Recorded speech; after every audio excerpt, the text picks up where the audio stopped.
Cette chose alors. Je me retournai. La table était immaculée. Rien. Même en regardant en dessous. Chérie, détends-toi, dit-il d'une voix douce. Il n'y avait rien. J'ai juste fini de manger et rangé l'assiette. Peut-être que j'ai mangé trop vite. Le repas était délicieux. Tu imagines des choses. Puis il me serra dans ses bras. Des larmes coulèrent sur mes joues, sans que je comprenne pourquoi. Cette nuit-là, après une courte conversation, il murmura « Viens, il est temps d'aller dormir. »« Va sans moi, répondis-je, feignant de regarder un film. Il m'embrassa sur le front et partit se coucher. Moi, je restais là, les yeux fixés sur l'écran sans rien voir. Je doutais. Était-ce bien réel? Mon mari était-il encore l'homme que je croyais connaître? Devais-je fuir? Mais notre mariage n'avait même pas quelques mois. Que diraient les gens? Peut-être que ce n'était rien.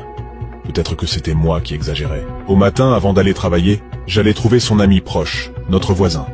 Je lui confiai tout. Son visage devint livide. « C'est étrange, dit-il. Je connais ton mari depuis des années. Je n'arrive pas à y croire. Écoute, ce soir quand il mange, envoie-moi un message. Je viendrai.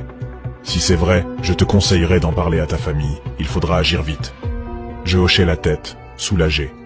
Mais j'ignorais qu'il savait déjà et qu'il faisait partie de quelque chose d'encore plus sombre avec mon mari. Ce soir-là, je rentrais plus tôt, fatigué. À peine arrivé, j'entendis mon mari revenir en hâte. Il avait oublié quelque chose.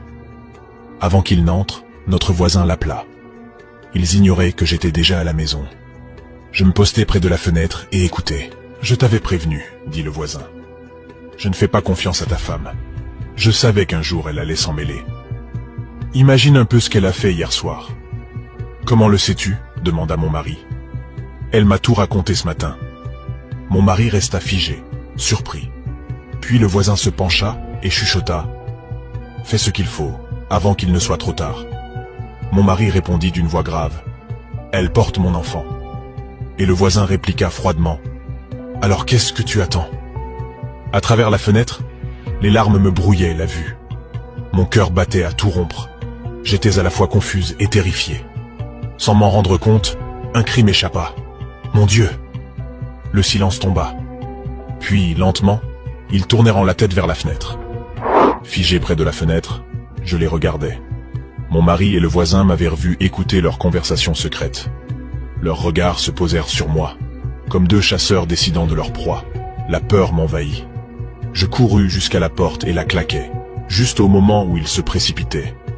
Mes mains tremblaient tandis que je tournais le verrou à temps. « Ouvre cette porte !» cria mon mari.